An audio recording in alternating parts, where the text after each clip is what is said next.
When you're playing for a great leader or working for a great leader, oftentimes the leader will see things in you that you don't yet see in yourself. One of the things that is worse for an athlete, and sometimes even for a business leader, is when your team or your organization is having success without you.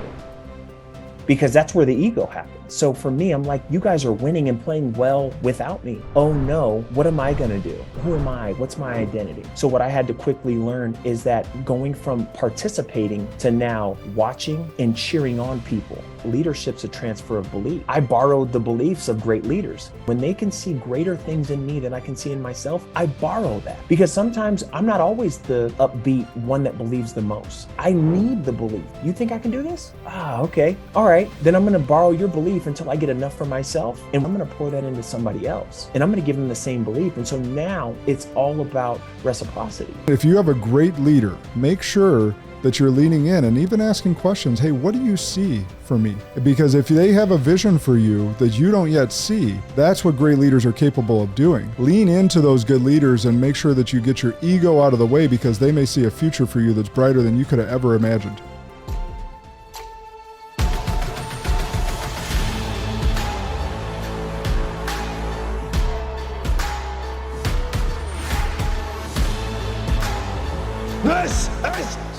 Welcome back to Spartan Leadership. I'm your host, Josh Kosnick.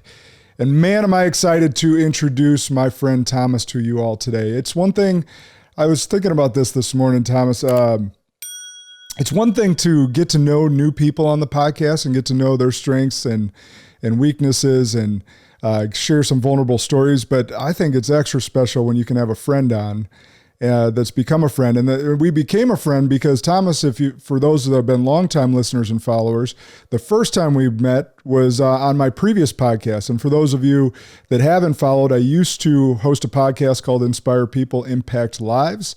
And if you scroll down on any of your feeds, you'll be able to see those episodes or hear those episodes at the very least. And Thomas was on that about 3 years ago, dude. Yeah. And we become friends and shared some experiences together since then. And so let me introduce my friend Thomas to you guys quickly today. He shares his God-given gifts with us by way of face and published written word. Social media not included, which I'm excited to get into later on. But author, international speaker, and virtuous leader, please join me in welcoming my friend Thomas Williams to the show. What's up, brother? Good morning. Hey, Josh, man, that was incredible. I was looking for who are we talking about? Did I sign up for the wrong day? Man, it's awesome to be here. And, you know, it just shows that you don't have to be around somebody to know somebody, to grow with somebody and to know somebody. I think we've only been around each other once or twice, but have developed just a phenomenal relationship and friendship since the pandemic. And so because you were adamant about encouraging people, inspiring people, that's what really drew me to you. And thanks for having me on the show then. Thanks for having me on the show now. So I'm super pumped and excited to dive into what we're going to talk about today. Dude, I think our episode was in the heart of COVID. Because I remember recording it from my basement office, because all the previous episodes have been live, me in a suit, which very different than today, wearing a t-shirt, smoking a cigar, drinking a coffee with you. Nice. So just a very different vibe that we changed the show into, and making sure that we could get the real now that I'm out of the compliance world and out of that financial side of things. So anyhow, this is cool. I'm excited to have you back on, and really congratulations on the recent book release. For everyone, it's called Dig. Discover your depth, determination, and destiny through adversity. So let's start there before we backtrack on your life story. What does it mean to dig deep, brother? Yeah, so first and foremost, you know, DIG is an acronym for dive into your greatness. You know, so many times we think that we're supposed to step into doing something. You know, every single one of us has God-given talents, abilities, but because it might not be acceptable, it might not be what we're supposed to feel like we're called to do, whether it's the pressures from the parents, the families, our community, our society. We don't allow ourselves to dive into our greatness. And, you know, like I tell people all the time, there's a window of opportunity to maximize and to optimize your greatness. And if you don't take advantage of it, the opportunity is going to fall to someone else, because yes, you have the gifts that you've been given from God, from whoever you believe in that has made you and created you. But again, purpose will always be served. And purpose gets served by either us being obedient to our gifts, to our callings, or somebody else being obedient to their gift and to their calling. I oftentimes look at the people who made airplanes or flying. We think about the Wright brothers, but to my knowledge and understanding and research, there was a group of another set of individuals who also completed that task before the Wright brothers, but they didn't maximize their talents, their gifts, or even their purpose. But the Wright brothers did. They came alongside and said, well, because you weren't willing to take it as far as it was created to go, then we're going to take it where it's supposed to go. And so that's why I wrote this book, and making sure that people maximize their true greatness. And how do they do that? By exhausting every ounce of abilities and talents that has been given to them. Man, that is a great way to start us off, brother. That is a great way to start us off. So, man, I'm thinking about with that last line you just said, maximizing the depth of their gifts and talents that God gave them. I think about someone that doesn't know what their gifts are. I think it's one thing to know when you know what they are, you can lean in. What would you say to the person that hasn't quite identified them yet? Where would they start? Yeah, first and foremost, what are the things that you're thinking about while you're living life? It's the thing that allows you to lose time. To lose sense of time, whether it's working out, whether it's building things, whether it's, grabbing baseball cards, or it's like I have family members who go picketing. And so they go to different garage sales and they pick things out, and then they create these just wonderful masterpieces that they can apply to their house. And whether it's an old barn door that they make into now this, centerpiece or a table, it's something that allows you to escape time. And I think about when I first started playing football, and I had the dream of playing in the NFL, but it started out with a small dream of just playing tackle football at recess in elementary school. And so as I got older and continued to grow and develop, then it was high school. And then I'm like, wait a minute. I used to get kicked out of class and out of school because I would tackle people on the field. Now you guys are applauding me. This is something that I'm actually supposed to keep doing. And so that took me on to college, where I went to USC, earned a degree in sociology, and then went on to the NFL, where I played 5 years and had a career-ending neck injury. And see, Josh, the thing about it is that I went from living my purpose, which I thought was football, to living my passion, to finding my purpose, which is now inspiring, impacting, and engaging with people. You see, so many times we think that we're just going to end up in our purpose, in those gifts, and then that's the end of the story. But it wasn't it. I never stopped playing football. I just don't tackle people anymore. So in football, what I do as a middle linebacker, my job was to communicate to 10 other men what our assignment was. What's the play? I have a point of contact, and that was the defensive coordinator. So now what I do is that there's a point of contact at an organization, at a company. They talk to me about the culture. What are some of the obstacles? What are some of the challenges? And then I relay that message, whether it's to 15 people who sit on the executive team, or it's 1,500 people that are coming to an open conference that are going to support an organization. See, most of the time we think that we have to stop doing what we love to do what we're called to do. But see, I never had to stop doing what I loved. I just don't get a chance to tackle people anymore. And so the main thing for people to understand is that what's capturing your mind when you're living your life? What are you doing? Or I'm sorry, what are you thinking about doing when you're actually doing what you don't want to be doing? Now, I'm not going to sit here and tell people to quit their job and stop doing what pays the bills, but identify what you love doing when you're doing what you don't necessarily love doing. Yeah. That is so powerful. I think back to my, 2 years ago when I thought I was living into my dream and purpose and running the financial firm and pouring into those 250 people. And my plan was for 20 years, from age 36 to 56, just run that play and run it at the highest level I could. God had different plans for me. And so I think about that. And my coach at one point, right after that, that life change, when I was in the throes of my, grief and all the different things I was going through, he asked me, Josh, did the mission change? And I look back at my mission, like I actually reread it, and I took it in. I'm like, no, just the environment changed. My mission is still to impact people, to bring a playbook that the legends have created for us and create a repeatable system to help business owners thrive in an easier manner. And hopefully they don't have to incur some of the mountains that I incurred or some of the pitfalls that I incurred as well. So the mission didn't change, just the group of people, or the maybe even made it larger. Not maybe, it did make it larger, the impact that I could now have. It wasn't just in my firm, it opened up to the entire world. So it's interesting that you say that, is like, you know, you were the quarterback of the defense and leading and impacting 10 guys on the field, to now it's a much bigger audience that you get to impact and lead. The mission didn't change, did it? Nope, never. And, you know, I think one of the things too, Josh, as you talk about, for me, I was leading 10 people. And so now I'm leading the 10 people who are leading people.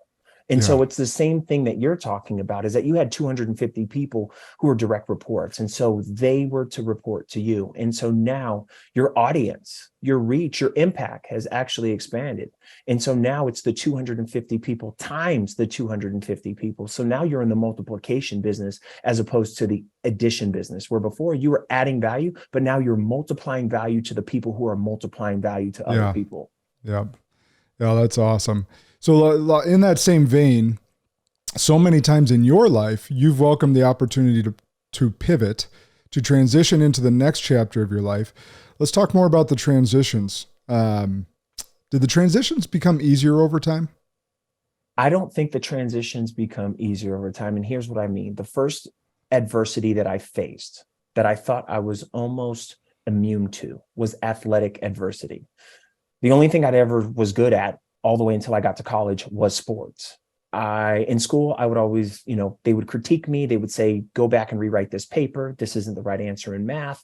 But in sports, my PE teachers, my coaches, I could do no wrong until I got to college. And then finally, that's where I faced my first piece of real adversity. And so what I describe adversity as is that in doing something that you thought you could do effortlessly, easily, but then getting critiqued and criticized. And that's what I got when I first got to college. And so for me, I understood at a very young age, 18, of life is going to happen. There's going to be adversities in things that you don't like doing and things you love to do. So just be prepared for them. Be okay with that. And those are growth moments and opportunities. Like the first one that I experienced was when I played one position as linebacker. And then the coach threw into my lap and played and saying, hey, look, there's going to be other players that are better than you. So what I need you to do is I need you to be versatile. I need you to learn multiple positions. And what that taught me now, fast forward 20 years later, is that being a father and a business owner and a contributing member to society. See, it's not about doing one thing great. It's about doing a whole bunch of things that you are given the gifts to do. And so I thought that was a criticism. But now as I look, in my current day in society, is that was a gift, is that I have the privilege of now being able to be versatile. But back when I was 18 years old, it was coach doesn't see the greatness inside of me. Coach doesn't see that I'm supposed to be this one position. But that's why I got drafted, Josh. I got drafted because when a team owner or a head coach or a general manager in the NFL saw me, they saw 3 and 4 different people. He can play multiple positions, plus he can play special teams, plus he can actually play fullback / tight end as well if we need him to. But I didn't see that at 18 years old. Then you fast forward to the injuries. So I got injured and then I'm having surgery. So I'm watching the game of football pass me by. One of the things that is worse for an athlete, and sometimes even for a business leader, is when your team or your organization is having success without you. Because that's where the ego happens. So for me, I'm like, you guys are winning and playing well without me. Oh no, what am I going to do? Who am I? What's my identity? So what I had to quickly learn is that going from participating to now watching and cheering on people. So now I'm coaching the younger players who were actually better than me and they took my spot. Now, where does that help me at 38 years old? Is that now being a member of the John Gordon team and being a member of a speaking organizations, is that I might not be the person that's on stage and I might not be the person that's supposed to communicate to an audience, but in this moment, I get a chance to support. I get a chance to encourage. I get a chance to lift up, to inspire the person who's now going to inspire. And where I learned that is playing the game of football. Okay, Thomas, it's not about what you can't do. Bill Belichick had a sign in New England, and I don't know if he still has it, but it says, never allow what you can't do interrupt and interfere with what you can do. And so for me, what I could do in those moments and what I can still do to this day is encourage the person who's in front of the bright lights, encourage the star, encourage the person who's going to impact. Because now I've gotten to the point, Josh, where my ego doesn't try to say, is it me delivering the message or is it me inspiring the person who's going to deliver the message? And I got that from Mahalia Jackson. And a lot of people don't know who Mahalia Jackson is or what she inspired Martin Luther King to do.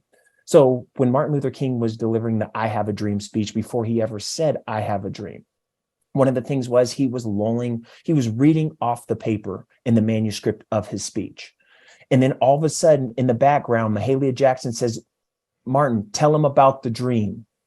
And that's where he came up with, I have a dream, because he talked about, I have a dream in confidence, but he didn't say it until she inspired him. Even though I have a dream is Martin Luther King Jr.'s speech, we remember him by it. Mahalia Jackson was the one who inspired him to say it in that moment.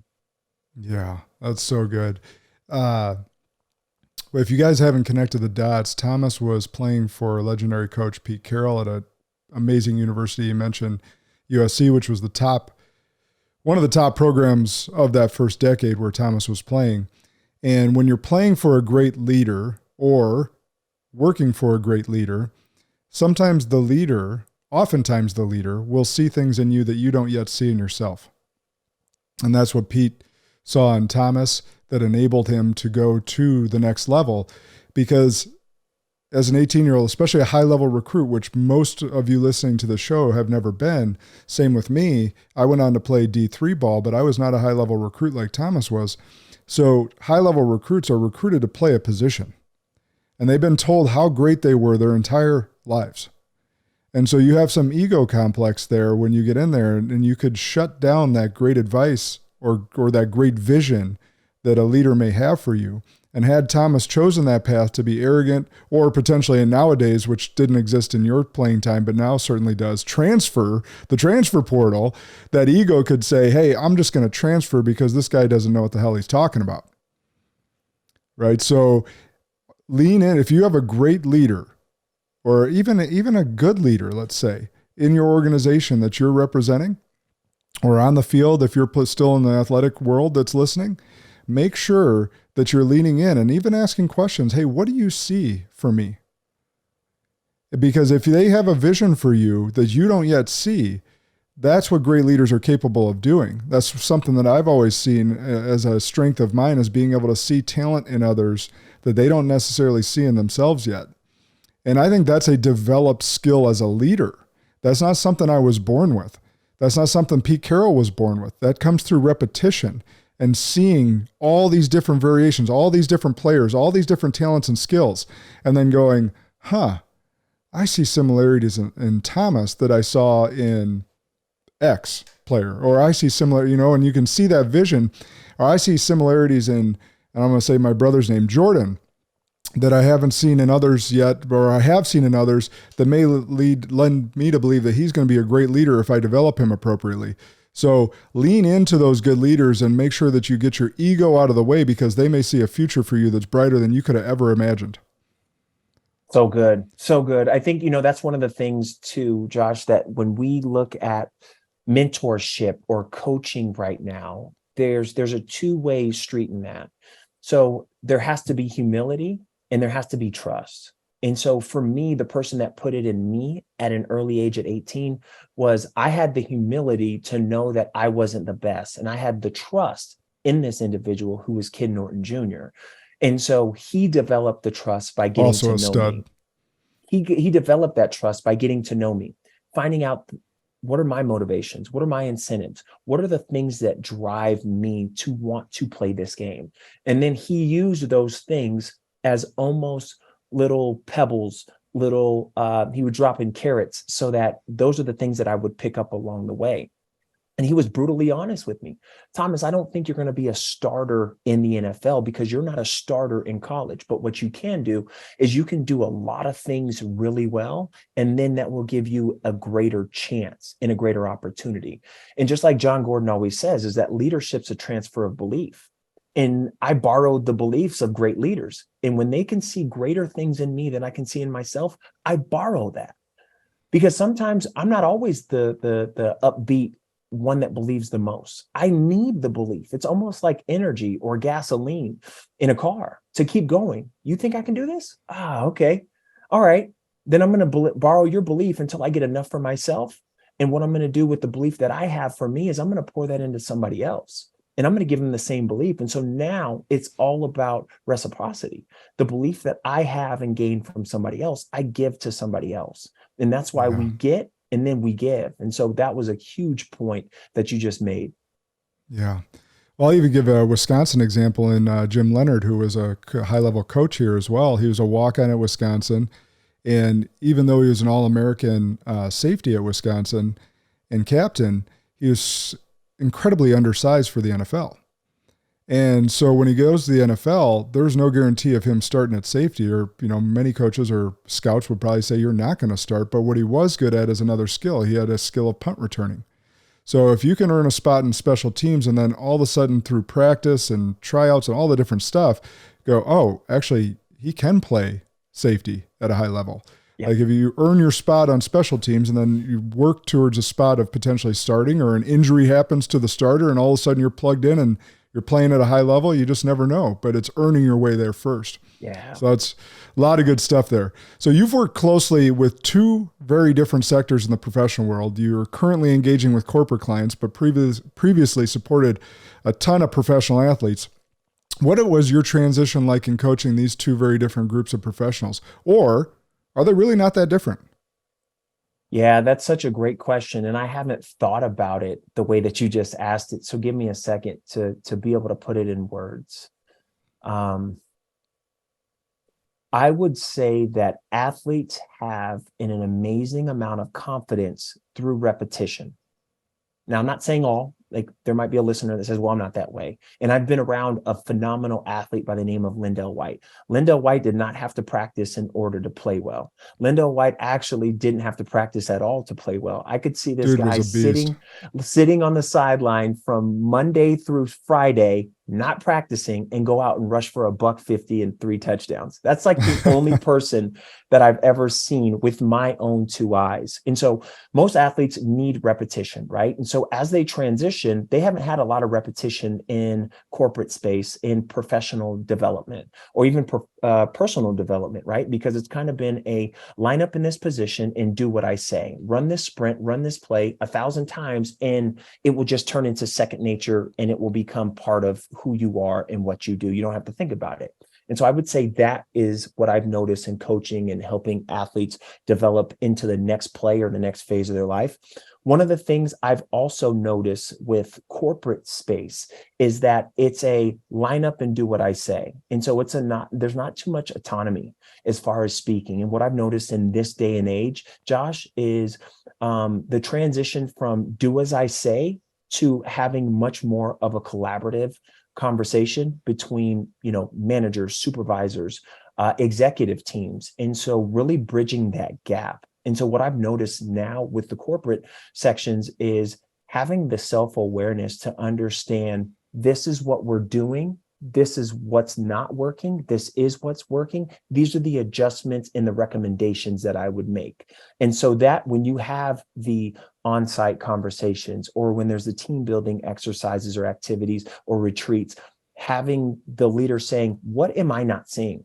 Because that's where humility is taking place in the upper levels right now. What am I not seeing? What's working? What's not working? And so having the ability to communicate through the self-awareness of these are the changes that I would make. Because a lot of teams are disintegrating right now because a lot of people are complaining, but they're not coming with any solutions. They're not coming with any advice, and they're not coming with the things that will actually help move this ship or this boat in the right direction. They're just coming with complaints. And so right now, what I'm noticing is, hey, when you speak up, make sure you have something to say. Jotting down the notes. having the notes that are saying these are the recommendations that would actually fix the problem, as opposed to going and underlining the problem time and time and time again. So I would say those are the two things that I've noticed that have helped athletes transition, that are also bridging the gap in the corporate space as well. That's really good. What you're describing is being agile, right? And that's a big Silicon Valley term, which you spent a lot of time in California, so I'm sure you're very familiar with all the tech companies and remaining agile, right? And they put acronyms around that. But it's being able to pivot and remain humble and ask questions and iterate, constantly iterate to make sure you're getting to the best answer and not just, well, we've always done this way, so we're going to continue to do it this way, which is, definition of insanity, right? So Over and do over. the same thing, expecting a different result. It's not going to work. Right. What also came to mind for me as you were describing that was my father. Mm. So my father built the amazing financial firm that I was blessed to be chosen to take over for. And back in 93 is when he took it over. And he had no one. He had no leadership team. He had built it from the ground up. He had a very old firm. It was ranked 103rd out of 105 nationwide. Wow. And he grew that thing incredibly to get up into the ranks of the 40s, and grew an amazing firm that I was blessed to be able to buy and take over.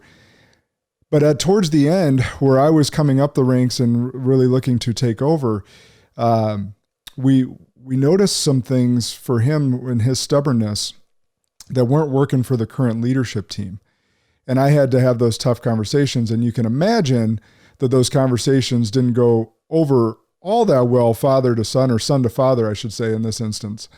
However, I did end up wearing him down to come through with it is he was stuck in he had to do everything himself, from the training to the recruiting to the leading to the managing of the meetings, like everything, until he built this leadership team up. But then he built a leadership team up, including myself, that was very capable of doing things in collaboration. And the leadership team was craving collaboration, and he was still this is my place, do what I say type of thing, right? So that's where the rub was happening, because he had spent 20 years having to do everything himself, but now built this beautiful leadership team that was ready to take it on and take these and be a voice in the direction of the vision. So it was interesting towards the end there, and he eventually noticed it and noticed why I was the right choices, because I saw the collaboration, what was needed, and saw the pain that he went through firsthand as a child, and then also working at the firm, of how he built what he built, and the stubbornness. He wasn't willing at that point in his career, I think, either being worn down or just having to carry that load on his shoulders alone for so long, that he wasn't willing to change. And that's what ended up, he said, you're right. You're the one to lead the firm going forward, and it's time for me to step aside.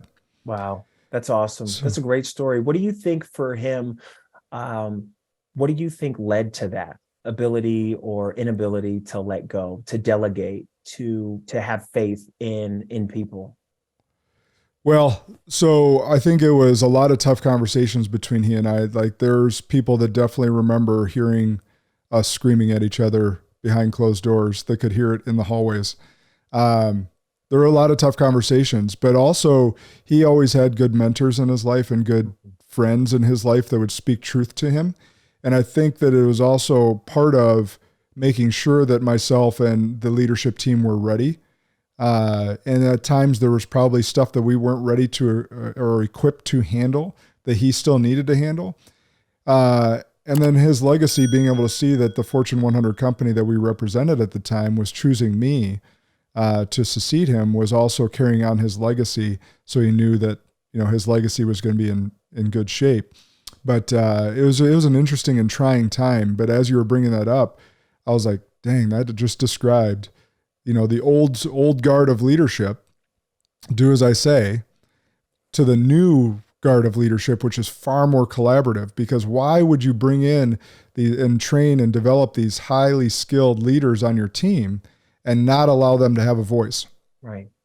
Right. So that's what, if you're still an old school leader that's listening to this, or potentially you're new school and just weren't taught the collaborative route, you really need to lean into your team members that you're bringing along, because your best team members want to have a voice, and want to know that they're part of that vision moving forward. Yeah, because great leaders allow you to feel like it's your team, where Yep. stubborn, the old school, ineffective leaders make you think that it's their team. Yep. Agreed. So let's pivot a little bit. Your passion for helping every community along with your journey has been very evident. So there's one community we haven't touched on. You and I have a bonus title that we didn't discuss at the beginning, even in the bio. I should have done this, but behind our names is Dad. Yeah. So I know fatherhood is important to you. You got one beautiful child and another on the way. So why does this title have your heart the way that it does? Yeah, man. So we actually have two here, one on the way. So we're getting two ready on. to That's load right. You're the going to be a bases. family of 5. That's yeah, right. Yeah. You're going to zone defense. We've transitioned to zone. I mean, and I tell people all the time, we skip the dog process, because they say start with the dog and then go to the kids. Like we skip dogs. We went straight to the kids. Now I'm getting backdoored with the dog conversations, Josh. So that might be another conversation you and I have. I'll help you out. I got 3 dogs, 4 kids, so I'm well ahead of you. Yeah, man, one of the things that I think was one of the biggest things that I had to dig into is fatherhood. And the reason, because as I grew up, man, I always looked and perceived parenting to be difficult because I was raised by a single parent. And so early in childhood, I always looked to my mom like, wow, that just looks so hard. And I made it hard on her just by my, actions and the way that I carried myself and the way that I went to school. And I made it difficult on her. And so I'm surprised she still has any hair left in her head because of the way I treated her, as well as the way that I just carried myself. And so I thought parenting wasn't in my DNA up until the time where we had our first. And it's one of those things that I don't know how to describe life before her. And then I don't ever want to experience life without them. And it's something that I didn't necessarily think I was equipped to do because, generationally, the curse is none of my father's grandparents on my dad's side, they didn't raise their kids. And so there was, multiple children by multiple women. And now I'm not saying that there's anything wrong with that. I'm looking through the lens of the 7-year-old boy in me. And I always was just thinking to myself, I didn't want to do it. And so now understanding 100% what is my responsibility as a dad, as the leader of the house, as my relationship involved with Taylor, it's 3 things: to lead, protect, and provide. And so every single day I wake up with the mindset and the mission of one day I'm not going to be here, whether that's because they're 18, 20, 25, and they're at the house and they have their own family. And so what is going to be the legacy that I leave? And so every single day, my family is my greatest accountability. And so I do those 3 things, lead, protect, and provide from the time I wake up to the time I go to sleep. Now, what I will say that I didn't get exposed to when I was a child is the combination of a 2-parent household. And I'm very lucky that Taylor takes control of the ship. I just tell people all the time, I just work here when it comes to what I do at home, because Taylor has this thing, clockwork from the time we wake up to the time we go to sleep, the activities, the schools, the gymnastics, the swims, the eating schedules, the food, all of that stuff. And so I literally just have to copy and paste what she does on a regular basis. And I would say that's the biggest difference of what I saw as a child to what I'm experiencing now as a parent.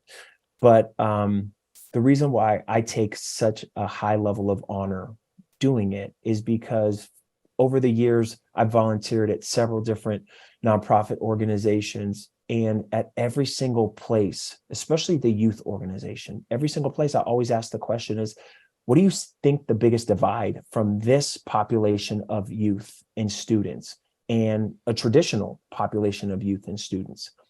And without a doubt, Josh, they always say fathers. They always say fathers. I mean, it was so evident at one of the schools that I just left in Southern California, is that if you had both parents at home, you got made fun of. Like, you're a minority if you have both parents at home. And then it was the kids that had both parents at home tried to act out and become part of the majority who didn't have both parents at home. And you and I understand what it is to raise a young girl in today's society, is that when you get the affirmation and confirmation from dad at home, and you get the discipline, you get the structure, you get the love from dad at home, it gives you so much more of an advantage to say, I know who I am. I've been worthy of the love that I receive ever since I was a child. I tell my daughter all the time, look, somebody who's going to date you, somebody that's going to be around you, they're going to have to open your door, because I've been doing it ever since birth to get you in your seat. And so having those understandings, and impregnating their minds and their souls, and having the value of who we are. We have our kids, and we teach them the 3 B's every single day, whether it's verbally, whether it's consciously or unconsciously, whether it's shown or whether it's said, is that first and foremost, they're going to be bold. They are brilliant and they are beautiful. And it is in that order. They're going to be bold and knowing that they make a stand for who they are, and that they are valuable, and that they are worthy of walking this earth. They are brilliant. Every single idea, just because it's not said or just because it's not brought up, because it's the idea that they have, they're absolutely brilliant. Even if it's a question that is the obvious question, they're still brilliant for having that question. And they're beautiful from the inside, from the outside, from the way that their hair is, from their eyebrows to their nose, to their earlobes, to the way that their feet are, whether they're bow-legged or pigeon-toed, they are beautiful. And so I want them to know all of that. And those are things that I felt like I had to get from sports. And so I was always the athlete who looked for affirmation. I stayed after practice, not to get better, but to get the coach to say, you're doing a good job, to stand out.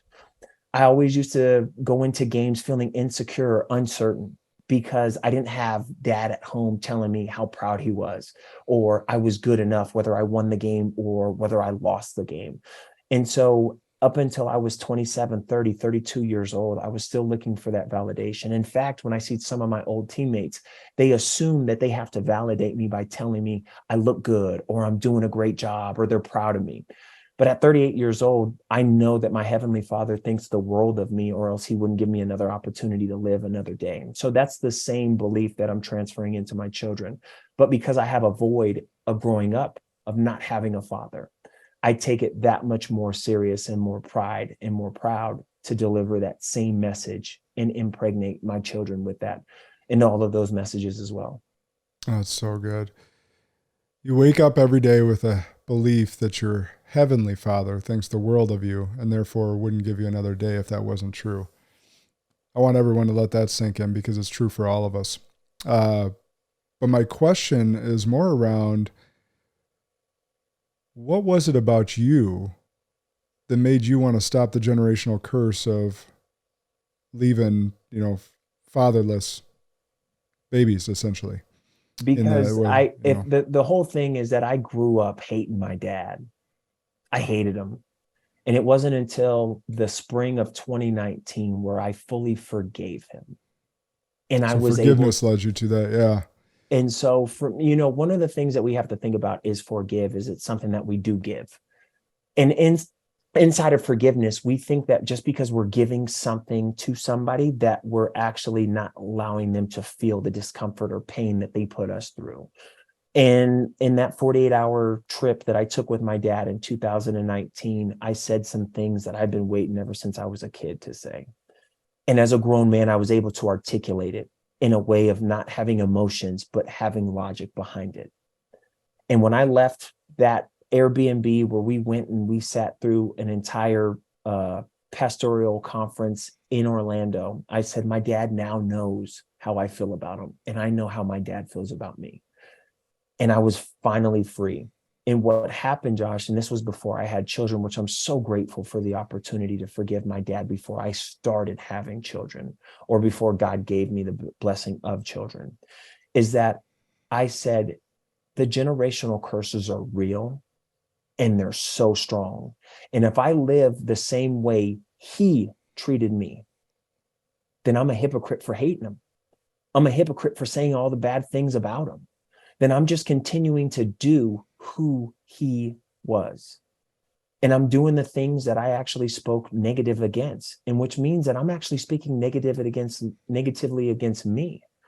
Now, I'm not saying in any stretch of the imagination that I'm a perfect father, but I give myself another chance, another day to be a father. And one of the things that I think that is big, Josh, that I do is that I reach out to other dads, people like you. Like, I'll never forget last year, I think it was, or the year before, when we were at the men's retreat and you said something incredible. And if I were to say, Josh, what is one thing that you told me then? You probably wouldn't remember this, but this made such a huge impact on me.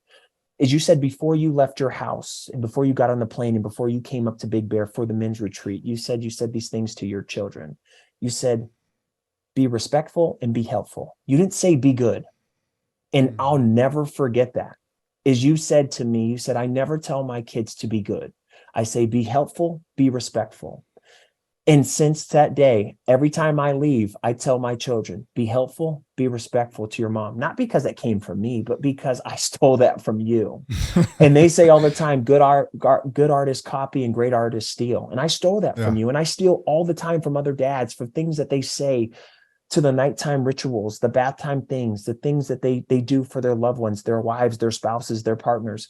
And I steal those things and I just embed them into what do I do at home before I leave. Another thing that I do is that before I go speak and leave and get on the road is that I want my family to know they're more important than the audience I'm going to empower. So I leave little trinkets, little notes, little gifts, small things, a note, a card, a stuffed animal, so that my family knows before I go inspire them, I was thinking about you. And that's another thing, not that came from me, that I took from somebody else. And so things that I write about, even in the book Dig, is that if you don't have the example of how it's supposed to be done, identify the proof. And that's another thing. I didn't have the example. I didn't grow up with the example of how a dad's supposed to treat a mom, how dad's supposed to treat their kids, how a dad's supposed to juggle business, life, and work, and their family, and their self-care. So I started to study. I started to pay attention, that because I didn't have the example, it's not an excuse to redo the same thing that was punishing children and their family. But I just have to find the proof that it can be done. And what does that look like? It means that you have to wake up a little bit early, stay up a little bit later. Instead of taking a nap when the rest of the family does, and you really feel like it, is that you have to do those things that you made a promise and a vow to yourself for your family. Because if you're not healthy and you're not whole, then you're not going to be able to raise healthy and whole children. You're not going to be able to be healthy and whole to your spouse, to your significant other. So what the main thing is that you have to take care of yourself first and allow your love, your bliss, bleed over into the lives of your children, into the lives of your partner, to your wife, to your husband, to the person who you're also living with. And so again, because I didn't have the example, I just crave and I search for the proof. Yeah. Well, that's good. And I appreciate the compliment. I probably stole that from someone else as well. Actually, there's a great book called Strong Fathers, Strong Daughters. Yeah. For any dads raising little girls, I would highly recommend you pick up that book. I don't know that I picked it up there, but the be respectful thing, here's what I did. I did remember reading a study about how we often tell little girls to be good and we don't necessarily tell little boys to be good, and especially going to school or conforming little girls to this notion that they have to be good and prim and proper and all those different things breeds insecurities in them over time. And so it's continuing to make sure that we're breeding security into our daughters, confidence into our daughters, especially for this world, the social media world, and all the different stuff that gets cast onto our daughters for looks, for beauty, all these different definitions that the world has for us. So that's where that stemmed from. And I still lead to this today. I would say I'm definitely not a perfect father, just like you mentioned as well, because I think I've even told my son to be good a few times because he's rambunctious as all hell. But it is still, I want to make sure, be respectful and be helpful to mom, especially if I'm not there. Yeah. I even will tell Cam that my son, if I'm not there, you're protecting and you're helping, you're making sure you do all the man duties of the house while I'm gone. Yeah. He's about to turn 6 in a couple of days. And he's like, yeah. takes that responsibility really as seriously as a 5-6-year-old can. So it's fun to see that. So I want to talk, I want to plug this real quick. I want to pivot because it's important. Why did you get off social media? Yeah. So in 2019, I had a conflict. And my conflict was for the whole year of 2019, I had paid somebody to do my social media because, again, the world says as a speaker, as a coach, as an author, you need to market yourself. As an entrepreneur, you need to market yourself. Okay, great. Because at that time, I was probably posting twice a week. I wasn't consistent. I wasn't intentional. And so I hired somebody to do it. And then right around October, I had this coming to Jesus moment, literally with God. I said, God, I don't want to do social media anymore. But the thing about it is that I feel like I'm required to do it. I feel like it's the only way that I can make money, that only way I can share the message and continue to develop the brand. And so for about 6 weeks, me and God went back and forth. And I was still posting, and I was still having Don, who was posting at the time, still post for me, until God easily in my dream told me that when you focus on your family, I'll bring the world to you. And so ultimately, Josh, what he was saying is that don't worry about posting and sharing the message for the world. Make sure you raise your family and I'll bring the world to you. And he wasn't lying. So December 31st, 2019 was my last post on any social media platform. And so God wasn't lying, because in 2023, I just got back from Bali and speaking at the Indonesian Human Resource Summit, where I talked about be bold, take fear without action. And so that happened 4 years later after he told me. And I wept and I cried after I said, or I had the presentation, because see, God is a person that does not lie. If he gives you a message, he gives you a word, he gives you a promise that it's going to happen, it's going to come true. Now, I'm going to tell you the added bonus, and this is the greatest thing about this whole message. In 2019, I stopped posting on social media.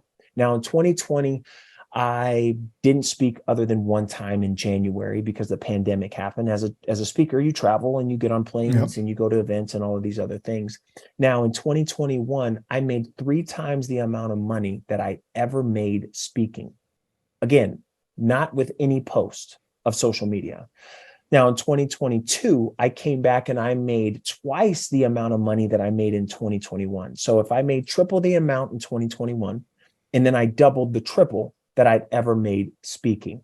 Now, this is without a social media post. And the message that I think that is behind this is that God said, because I asked you to do what I wanted you to do, now I'm going to do what you wanted me to do, which is to make me an international public speaker, which was to do 2 things: make an impact, make an income. I don't care about being popular. I don't care about being famous. In fact, I would rather be able to go into the world and nobody ever ask me anything about what I do other than the family man that I am and what I'm doing for the weekend and what I'm going to do with the family. I don't want to talk about what I do for work, because I got lost in that translation of playing football. And there's a difference, huge difference, between who you are and what you do. Who I am will be Thomas Ray Williams Jr. for the rest of my life.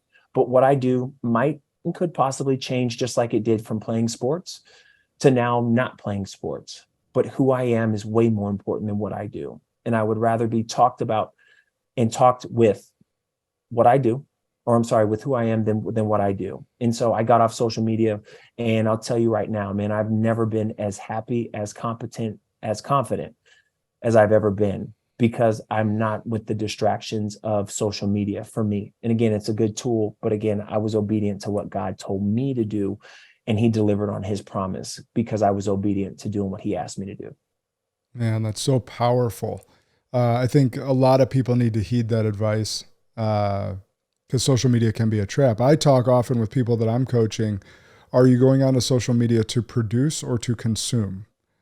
Right? Because if you're producing, then that is a business-oriented activity. Are you posting stuff of that nature, or are you just aimlessly scrolling, consuming, and potentially, diverting you from your vision, potentially leading you astray from your wife, from your kids, from all the values that you hold? And these social media companies, they don't care. These tech companies don't care. In fact, they want you on that device. They want you on their platform. So they're going to feed an otherwise good Christian man all these women images in the search. Like, you go into search and I just want to search Thomas Williams. I know I'm not going to find him, but all these pictures are going to be of half naked women. You're like, wait, I don't search half naked women ever. Why are these even showing up on my feed? But that's what the tech company's trying to use to divert you or your attention so that you stay on their device, and it leads you down a path that you probably don't want to go. Right. And there's bots. There's bots even like looking at my stories, because I have and I'll show my wife. I'll be like, look at this, and see, like, look at my, X-rated video, blah, blah, blah, blah, like in the title. I'm like, no, like, but there's some men that probably will click on those, that otherwise, because if there wasn't, these bots wouldn't be churning out that much activity trying to trap some unbecoming, person on clicking on one of their videos. So they're all over the place. I would just say you got to lead into your heart and your prayer with God to either heed what Thomas says. And by the way, he just proved to you that he was just fine, more than just fine, getting off social media. Or is it still time for you to be on social media and use it as a production tool? It is a tool. It shouldn't be an addiction. But oftentimes these companies are brilliant. They spend billions at figuring out how to addict you and keep you on their platform. So it is something really, really to consider, and probably do some check-ins with yourself on a regular basis of how you're doing in real life versus social media life. Yeah, that's good, Josh. So, all right, last question. And by the way, if you don't have a different answer to this question other than what you just shared, we can repeat that because it's a great answer. But if you do have another answer, let's hear it. What's an unpopular belief that you hold to be true that most others would disagree with? I never prep anyone for this, so it's always interesting to see how their mind churns. A thing that you would, a hill you would die on that most others disagree with. Mind is circling around something right now. I can see it on your face. Yeah, one of the things that I'm really convinced about right now, Josh, is that there's so many people who say, not to be as disciplined, not to be as focused, allow it to come and just kind of live by the seat of your pants. And as you ask that question, it literally is beating in my spirit to say this, is that clarity kills distraction. Yeah. And most of the time, people don't have clarity. They don't have clarity with their agenda. They don't have clarity with their budget. They don't have clarity with their work schedule. They don't have clarity with their calendars. And so that's why it's easily for them to be distracted. And so most of the time people ask me, like, what have you learned the most about being off social media? And aside from still being productive, still being active, still being able to contribute to my craft, to my work, to my purpose, to my calling, is that I'm not distracted. I have more time now more than ever because people aren't calling me because they saw that I was just in Bali, or because they saw I was just in Montana, or because they saw I was just doing this. So my phone doesn't ring, which means I save the 7, 8, 10, 12 minutes of each phone call each day that somebody would come in through. And because I have a clarity of my vision, that it's way easier for me to be productive than to be distracted. And either now where I draw the line is that either it's helping me get closer to the vision for my family, for myself, and for my religion, for my faith, for my beliefs, or it's helping me get further and further away from that. And so because I have clarity, I have way less opportunity to be distracted because it's an either or. This is not an and both equation. Either that's helping me get closer to my family, closer to my business, and closer to my vision and my belief, or it's helping me get further and further away. And so because we have that, it's a lot easier to maximize and optimize, just like we talked about at the very beginning of this conversation. When you know where you're going, it's very easy to get there. Yeah, that's a really good answer. And I would also add that clarity comes, and he alluded to this, when you have some quiet time, because that's where you'll receive the downloads from God. That's where you'll receive the downloads from the universe. Ask the question, what would you have me know today? And then shut up and try and shut your mind up. But that's only going to come to you in that quiet time and that downtime. So those phone calls that he's getting saved, or that scroll time on the toilet that he may have because he's not on social media, he actually has time to receive those downloads and gain that clarity instead of being trapped in all the minutia that is on the day. So I really appreciate that answer. So I know people can't follow you on social media. They just got that made clear. But what's the website for you? And if they want to book you to speak, and then where should they buy the book?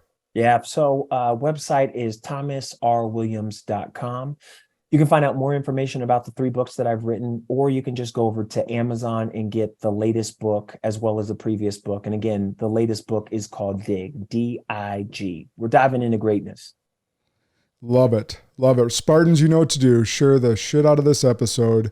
Go get Thomas's book, Dig. If you need or want him to speak, he's a phenomenal speaker, part of the John Gordon team, which I know all of you are well familiar with now with how much we've spoken about him. Make sure to hire Thomas. He's a great speaker, as you can see also and hear today, great human being.